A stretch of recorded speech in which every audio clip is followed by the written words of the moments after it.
Yesterday, Madam President, the Senate took a step forward in addressing a very significant crisis, and that is making sure that we provide health care to all of our veterans in a high-quality and timely way. However, as I indicated on the floor yesterday, what we did yesterday is just the beginning. We have a lot more work to do if we are going to represent the interests of the men and women who have put their lives on the line to defend us. I welcome my colleagues' continued support and look forward to working together with them to pass legislation that would address the challenges of the backlog as well as the many, many other concerns that have been presented to the committee by the Veterans Service Organizations. So we take their concerns seriously. I applaud them both very, very much for coming up with some concrete ideas as to how we address the backlog problem, and I pledge to them that we're going to work as aggressively as we can to address the issue.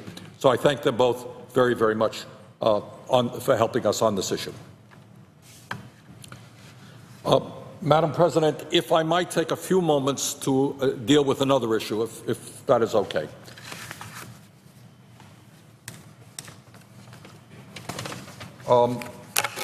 Madam President, yesterday on the floor, we debated and voted on the need to lower interest rates for students with college debt. And I consider the issue of the high cost of college and student indebtedness to be one of the very, very serious problems facing our country, impacting millions and millions of young people and their families.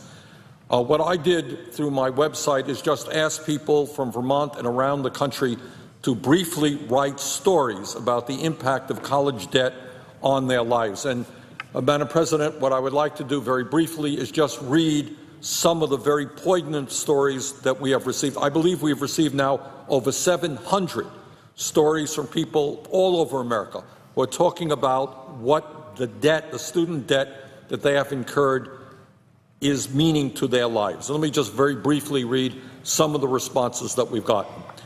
Shannon Lucy, 29, is from Essex Junction, Vermont. She is $90,000 in debt. And this is what Shannon Lucy writes, quote, "I currently live in my boyfriend's parents' basement because I cannot afford to pay both rent and my nearly $900 per month student loan payments. Despite working 2 jobs and living rent-free, I am barely making ends meet.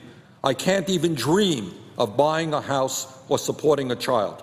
I can't even support myself.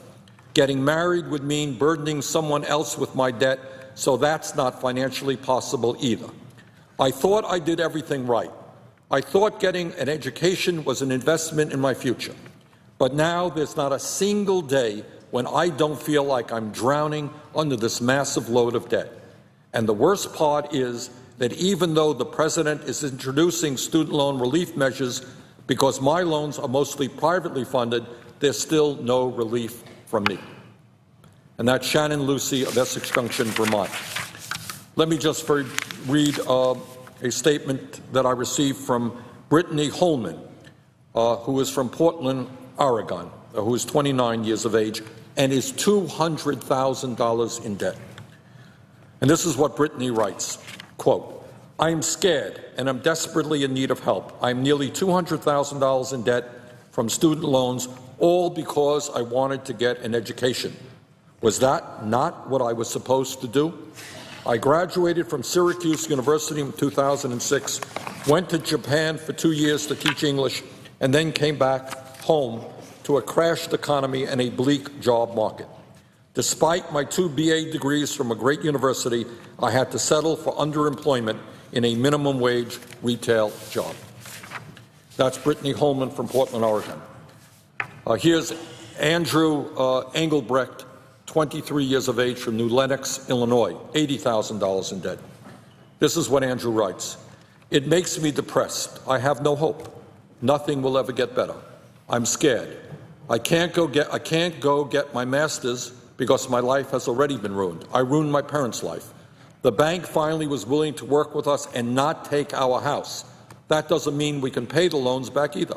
I can't move out of the house. I can't propose to the girl I love. I can't live because I can't dream. I'm afraid to have kids because I'm scared they wouldn't have a chance. Andrew Engelbrecht, 23, of New Lenox, Illinois. Now, here's one from Eric Anders, 29, of Chicago, $125,000 in debt.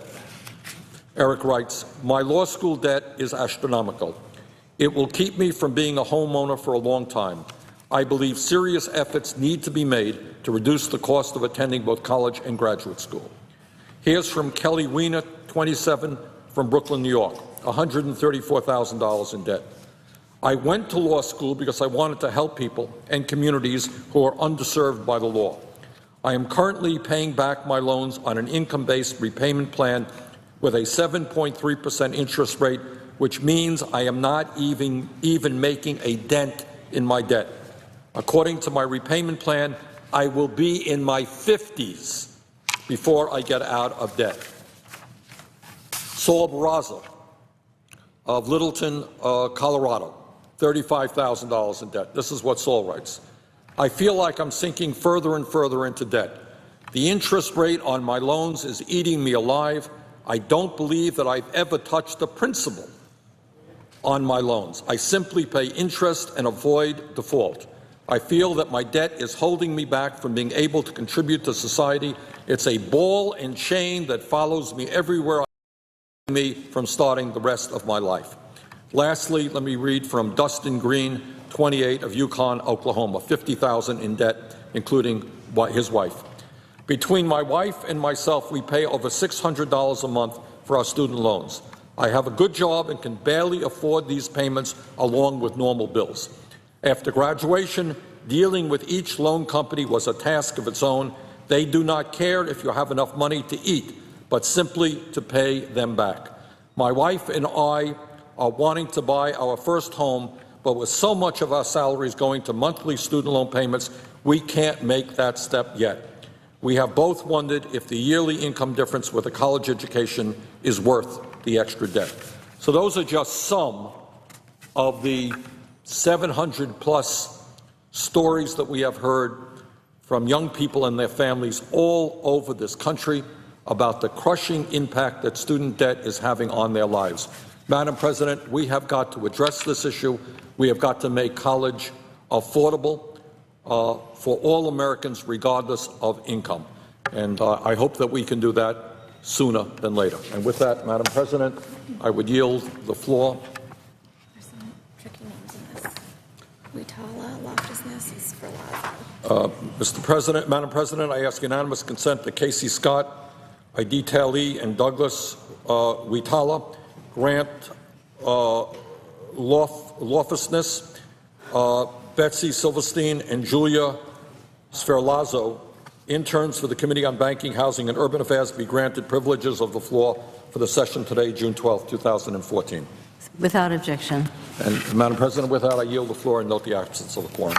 Clerk will call the roll. Mr. Alexander.